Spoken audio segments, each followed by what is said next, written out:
Isaiah Oliver has competition now, a position we thought was pretty solid coming into camp. Now, who could be the slot cornerback for the 49ers? Will Isaiah Oliver hold off all comers and some really terrible ways that Trey Lance is being treated in the national media? Coming up on today's Locked On 49ers. You are Locked On 49ers, your daily San Francisco 49ers podcast, part of the Locked On Podcast Network, your team every day.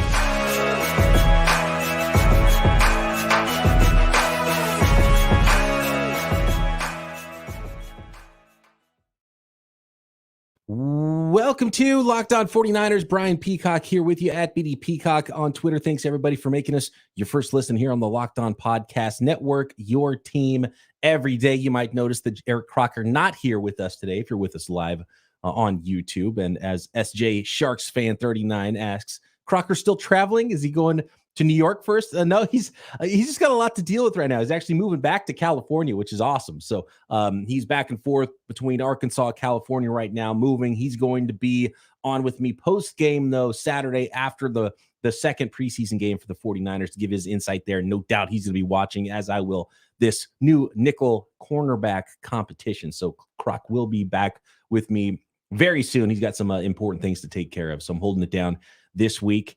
Isaiah Oliver, when he signed his 2-year contract, it looked as if like Isaiah Oliver was the guy for the 49ers and he was going to remain the guy for the 49ers in that sort of a bigger nickel role at the very least, because he's a bigger cornerback, had moved outside with the Atlanta Falcons after he was drafted inside to the 49 or to the nickel spot. And actually, Eric Crocker showing up in the chat. So he is tuning in right now, busy moving and getting everything done and settled with his family, which is important stuff. We're going to be glad to have Croc back in California. He's going to be back in the 209. So that's pretty cool. But Isaiah Oliver, he doesn't have it on lock. So let's go. I'm going to lean heavily on Pro Football Focus today with their charting and who was playing where in the first preseason game. And then Steve Wilks gave us some clues who might be playing there in the next couple of preseason games for the 49ers as they try to get this sorted out. And clearly the 49ers weren't happy with what they saw in the preseason game from Isaiah Oliver. I wonder how much was kind of brewing before that in practice. Maybe he's not the guy they thought he was going to be for them. At that nickel spot. Maybe he's not the best fit. I don't know. Maybe he needs a little light lit under him. But Isaiah Oliver, according to Pro Football Focus, had the worst coverage grade on the entire San Francisco 49ers unit in preseason game number 1, a 29.2 coverage grade. And why did he get such a poor grade? Well, he was targeted 4 times, 100% success rate for those targets, 4 catches, 34 yards on those targets, and a quarterback rating when targeted of 141.7. So nearly perfect quarterback rating targeting Isaiah Oliver's coverage in that game for Aiden O'Connell and the Las Vegas Raiders.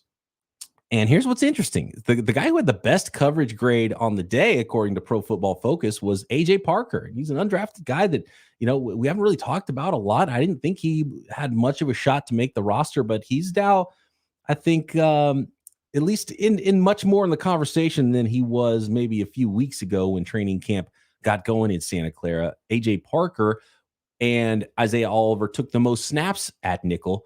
Isaiah Oliver, the worst coverage grade.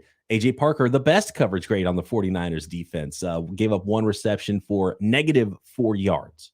So yeah, screen pass, making a tackle in the backfield. There was AJ Parker on that one. So that's according to Pro Football Focus. And I did not really watch that nickel spot that much when I was doing the game. And, so much watching the quarterbacks and then on defense, watching some other positions and watching the safeties and watching really a lot of the guys up front, because you can get a lot more from that. It's a little bit more difficult in coverage. You want to go back. And so I'm going to lean heavily on Crocker next week and post game here to really break down what we've seen from the defensive backs from the first couple of preseason games and now some maybe openings. The door's cracked open for maybe a few more guys than we expected to make this roster and compete there. Just finishing up with the guys who played in any sort of a nickel role during preseason week number 1. It was Isaiah Oliver had 13 snaps in the slot.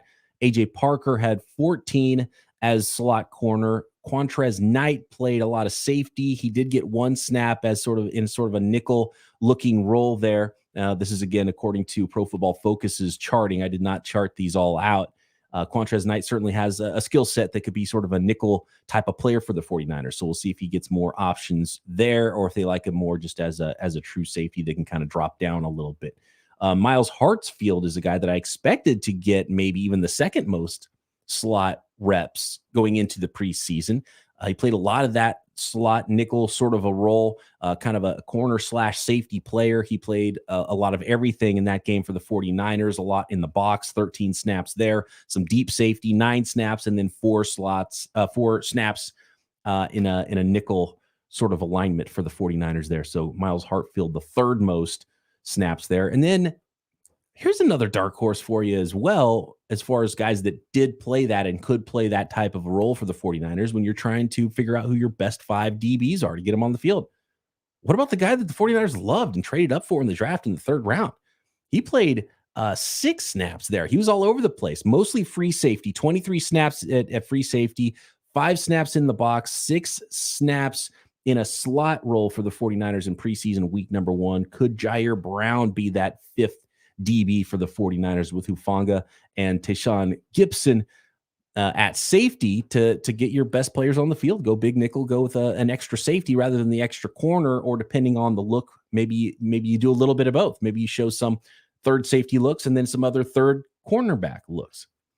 And according to Steve Wilks, there's a Rolodex of guys, and there are quite a few players on the 49ers roster that could potentially play this sort of a role for the 49ers. So let's go through what Steve Wilks talked about and what we saw at practice on Wednesday for the 49ers who were out there playing that nickel role.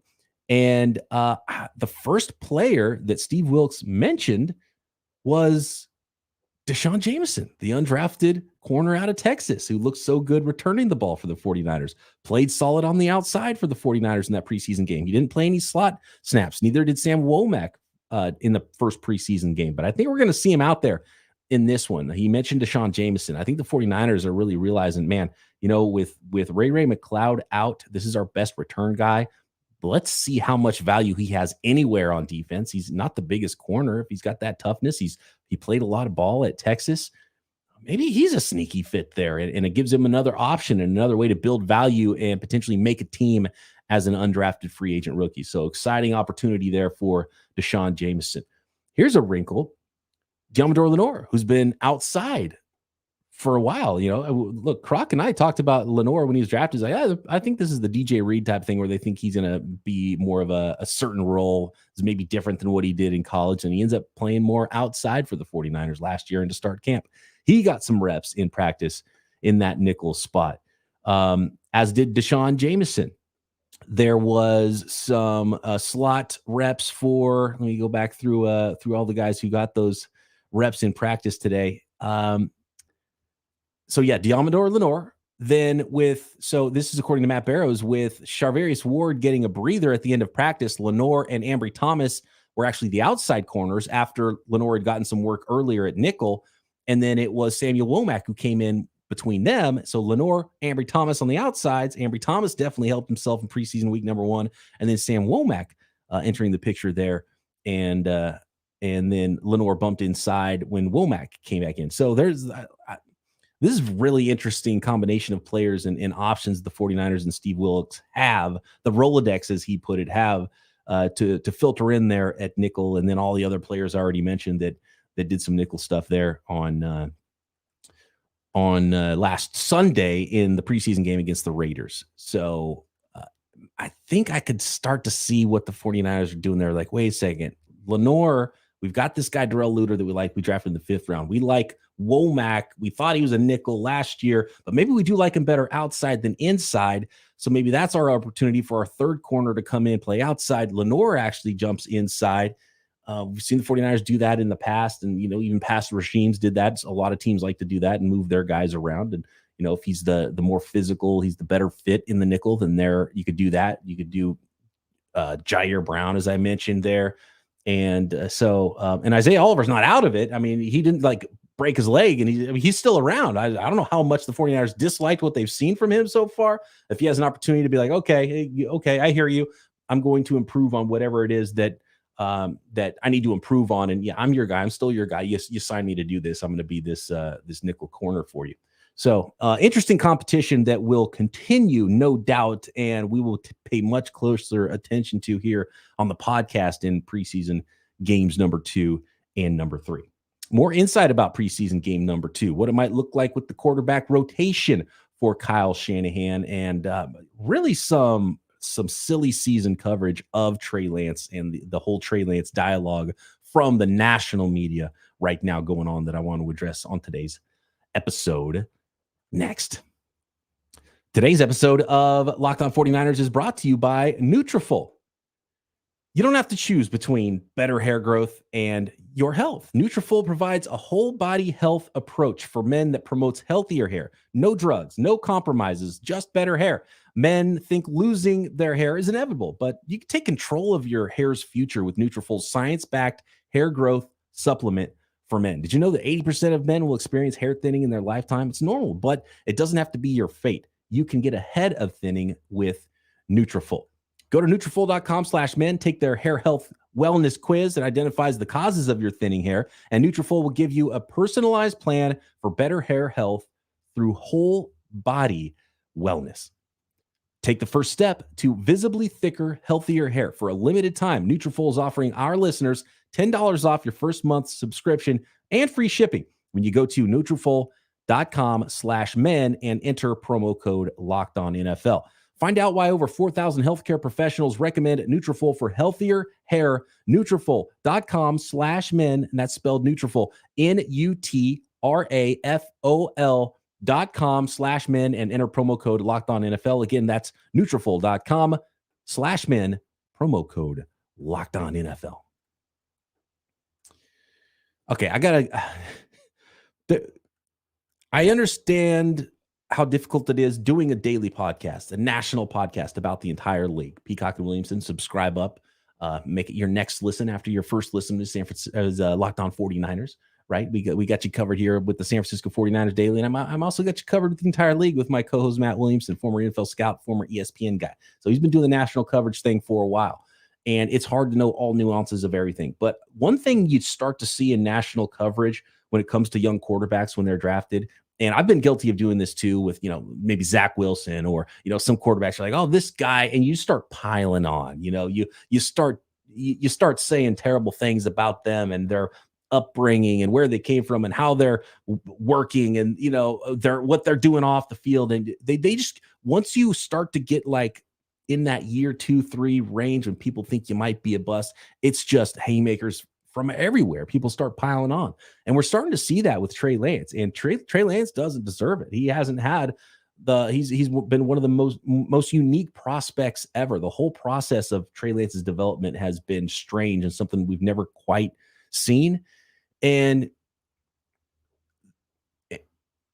he's not he hasn't proven that he's a bad player yet. He had a funky opening preseason game, but all of a sudden he has a good preseason game in week 2. And then it's like, okay, well, now what's the conversation? Unprecedented with the last pick in the draft being so good that he kind of took Trey's spot. Otherwise, Trey probably would have walked into camp all year and been the starter again, right? If the Brock Purdy thing didn't happen. And maybe there would still be a competition with a guy like Sam Darnold that was brought in. Who knows? Who knows what it would look like if Trey Lance would have gotten those reps all last year and had an opportunity to get his feet under him, and the 49ers were committed to allowing him to do that until he broke his ankle in week 2. And he didn't even get a partial season, really, to start to get his feet under him there. So then Mike Lombardi and former NFL GM, I don't know what the show was on, but he starts talking about Trey Lance and this week, and he says this, which is like, come on, dude. He says, when his mama lifted him from the crib, he just didn't have that quarterback instinct. First of all, leave the man's mama out of it, period, dude. Come on.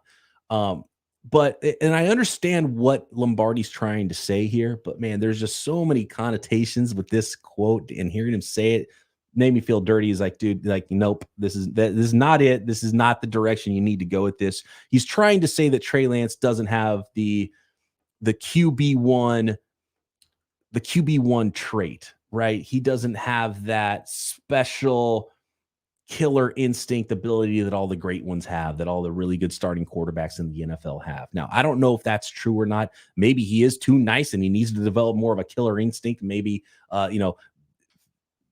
maybe flaming out with your first team and getting a chance somewhere else will help light that fire a little more. Is that a possibility with Trey Lance? Maybe. I don't know. I don't know the guy. People who do know the guy all say glowing things about him. It's not like a smarts work ethic type of thing with Trey Lance.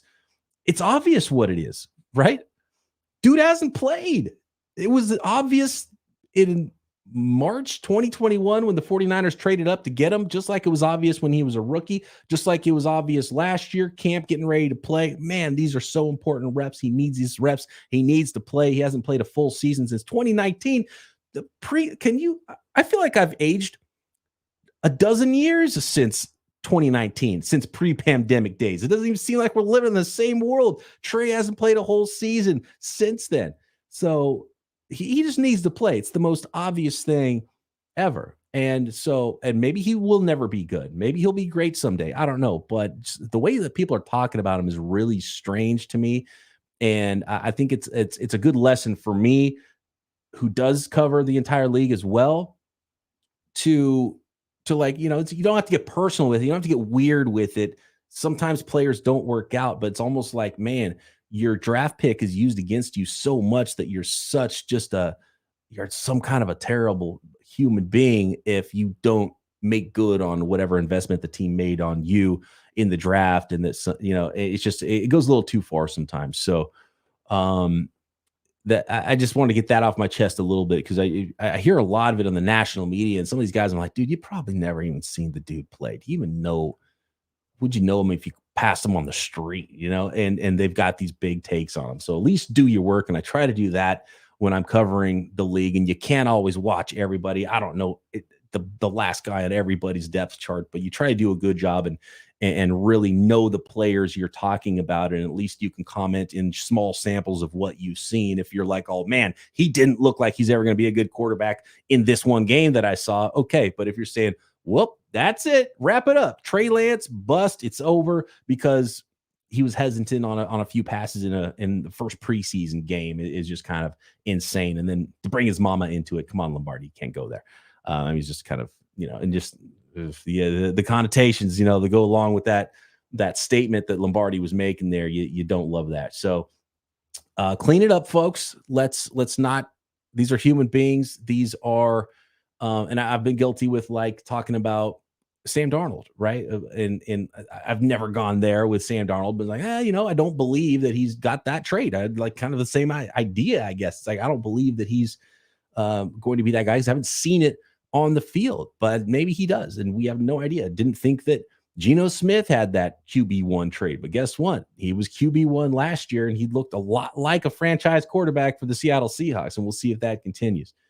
But the whole bust thing, it's just like, especially with Trey Lance, because of how unique his situation is, some people got to slow their roll, especially on the national media side when they break it down, and the way they break it down. I want to actually break down the breakdown. JT O'Sullivan, one of my favorites when it comes to quarterbacks. He keeps it about what's happening on the field for the most part. And he does kind of trash Kyle Shanahan sometimes, which, to be honest with you, it kind of amuses me the way he does it. But JT O'Sullivan's one of the best. He knows what he's talking about with these quarterbacks, and, kind of fills in some of the gaps from when I broke down the film review of Trey Lance. He did his Trey Lance breakdown, always something that people should go watch. And you learn a lot every time you watch one of JT O'Sullivan's film reviews.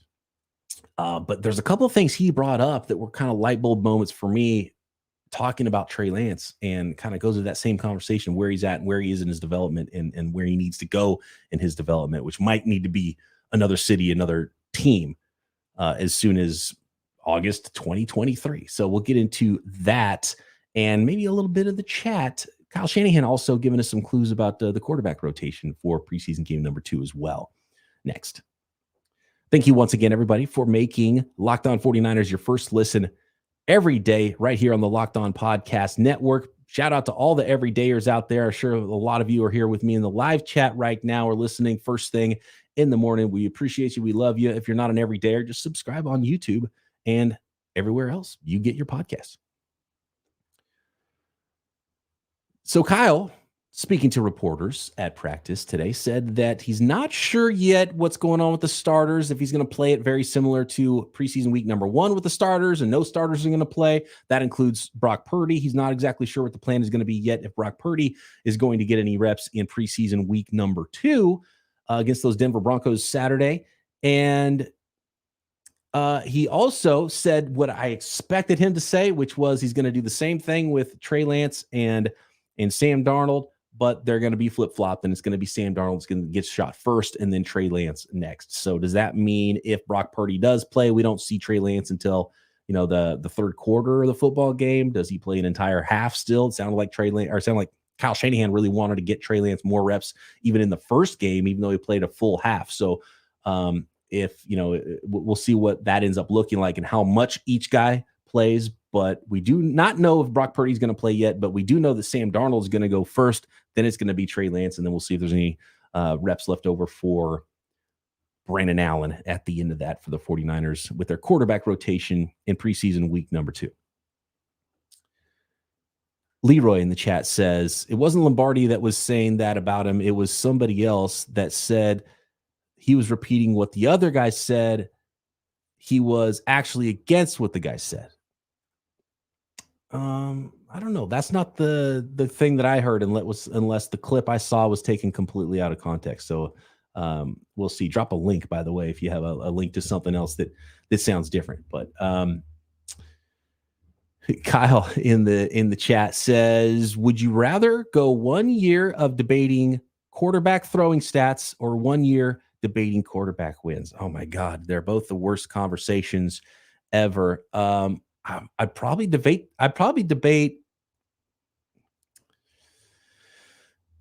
It's a tough one. None of the above is about the only way I think I could go about that one. 49ers girl says Kurt Warner's breakdown was better. I heard. I've not seen Kurt Warner's breakdown yet, so I would love to check that one out. And everybody and their mother broke down Trey Lance from preseason week number 1. He was a popular film watch for people, probably because there was a big sample. You got to see him for an entire half, and that people were talking about it because of how bad it looked at the beginning, especially in his first few drives, and then some interceptable passes, obviously. JTL Sullivan said something really interesting, and I'm seeing some questions in the chat about Nick Bosa, and I'll get to those before we go. But JTL Sullivan's was talking about some very simple concepts that the 49ers were running in preseason week number 1. And obviously Kyle Shanahan's not game planning to go kill the other team. So maybe some vanilla stuff out there. And he was talking about like day 1 installs and, some high school level plays and just some things that the young quarterbacks have done forever and should know. And it dawned on me when he was saying that, it was like, man, Trey didn't have that. Trey didn't grow up with the quarterback clinics and the camps, and his high school offense wasn't air raid. His high school offense wasn't pro style. It was like this archaic, we're going to run the ball all day long. Like that's what goes into the whole, when you're talking about the pass attempts in Trey Lance's career, going back to high school, he had fewer in college, high school, and pro career than Tom Brady had in one season in 2022. Or 2021, whichever year it was. But I mean, he didn't have any of that. So that it just goes to show how far behind Trey Lance was. And even though it didn't look like he was that far behind when he had this amazing season at the FCS level, but you go back and you realize, man, okay, like he was awesome. 28 touchdowns, 0 interceptions, the FCS national championship. It was the perfect season. It was an amazing season. He's 6'4", 225, cannon arm. He can run. He's athletic.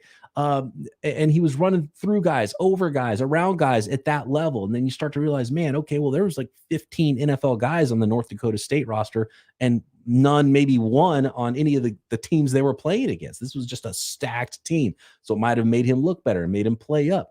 He only played that one season of college football. Again, that was the 2019 season. Then the pandemic hit, and he didn't play the year before he was drafted, which is not a thing that happens in the NFL. Players play football the year before they're drafted, especially quarterbacks. You got to go back to Matt Castle, the last guy we could think of, and let me know if you can think of anybody else that didn't play the season of football before they were drafted. And Matt Castle was the 7th round pick, not the 3rd pick in the draft. And it was because he was sitting behind Matt Leinart. Speaking of stacked football teams. And so, and then, the broken ankle. So he sits as a rookie, then the broken ankle in year 2. He hasn't played. Trey Lance needs to play, period. Then we'll figure out who he is. It doesn't look like he's going to get that chance to play much with the 49ers unless he wins that number 2 job and there's another injury to Brock Purdy, or there's multiple injuries and he's the number 3 guy, or he's playing somewhere else. I want to talk about Nick Bosa for a second. Sam says, love your work, Peacock Croc. Appreciate it. Croc is, I think, listening somewhere. So shout out to Croc. He's not with me today. He will be back with me post-game after preseason week number 2. And we'll talk a lot of corner, I'm sure, and DBs and more quarterbacks, no doubt.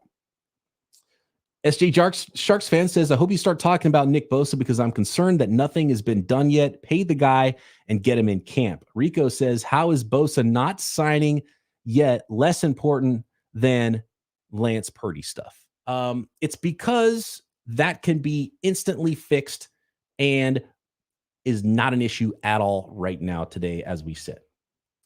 I'm still not worried at all about the Nick Bosa thing. It's a tough negotiation. This is going to be the biggest contract the 49ers have ever given out to any player ever.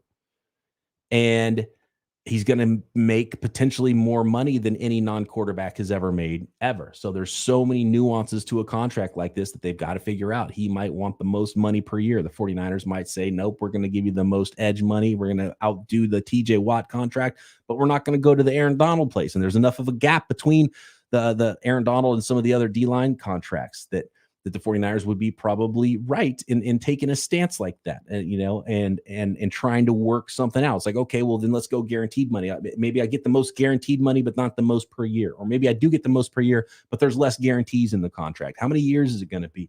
Offsets in the contract, other language about trying to get no franchise tag at the end of it. There just could be a million things that they're negotiating. And since there's no real deadline right now that we need to see Nick Bosa in camp today, that there's no, if he didn't get in camp by the first few days of training camp, then it was pretty clear that this could go a little longer. But now it's like the ready for week 1 point. So I will absolutely start talking a lot more about Nick Bosa if we get any reports about it. And look, the Niners like to be quiet about this. They like to work behind the scenes.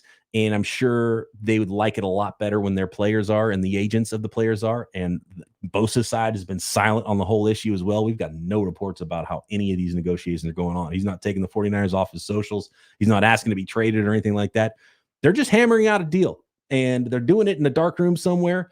And that's fine with me. I don't need to hear about it. When we get worried is when Bosa's not here early enough to be in some sort of football shape for game number 1. That's where you get worried. And so what is that date? How much time does he need? A week, 2 weeks, 10 days, Labor Day? Is that kind of it, right? So you have 2 more preseason games. Bosa doesn't need to take any snaps in the preseason games. He's going to be in amazing shape. We know that already. But then there's different, being in shape and then being in football shape is different. Firing off against offensive linemen. I don't know if he has any offensive linemen working with him down in Florida, but I know he's working. So it's not, I understand you want to get him in. It doesn't have to happen today. And so the 49ers still have an opportunity to negotiate and stick to their guns where they're at. You hope it's not a huge gap and it's a small gap and it's a couple of little things that they need to hammer out. And when it does get close, I'm sure Bosa wants to be in. I'm sure Bosa doesn't want to start losing money because he will start losing money when the season starts. Right now, he is not. And so there's going to be a deadline there where Bosa is going to want to get in before the season. Niners are going to want to get Bosa in before the season. So I would say Labor Day is that date where it's like, okay, we come back from the holiday. Cool. We had our fantasy drafts. We hung out with family. We're a little hungover Monday morning and we go, oh man, Nick Bosa still on the sign. That's the time to get worried.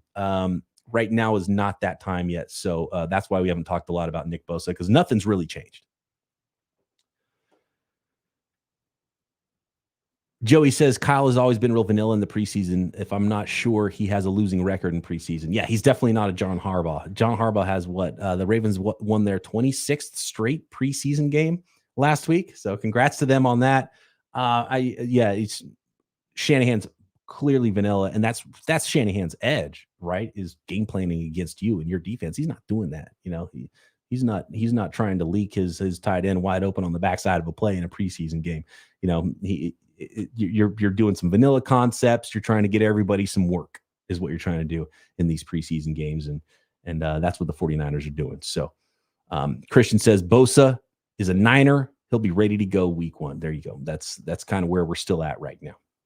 49ers girl not worried about Bosa, and that Mayoko said the Niners are confident that they'll get Bosa deal done in a week to 10 days. Okay. Now, 10 days before the season, that'd be perfect. After sometime between Labor Day and that third preseason game, that'd be good. That'd be a good week to get it done for the 49ers and Bosa. You don't want him to get into a game in week 1 and kind of rush into it. And the 49ers are in a battle and, he's on a pitch count maybe, so he can't play enough snaps for you, or, he overdoes it and then he tears a hamstring, and he's out for another 2 or 3 weeks, right? And then so now you miss a quarter of a season of Bosa anyway because you got it done too late. So you don't want that to happen either. So you do have to get him in and get a nice little week of practice, at least I think, before week 1, and you'd feel pretty good about that. Better if it was done today, but it's not yet time to worry about a Nick Bosa contract. I got some more questions about the DBs. We will talk a lot more about DBs. I'm gonna do another podcast tomorrow. We can talk about a lot more of these things. So join me here again on a Thursday evening doing the live. You'll have that podcast for you Friday morning. You'll have this one in your audio feeds Thursday morning. Appreciate all the everydayers out there. Make sure you're subscribed up on YouTube and everywhere you get your podcasts. Back tomorrow right here, Locked On 49ers.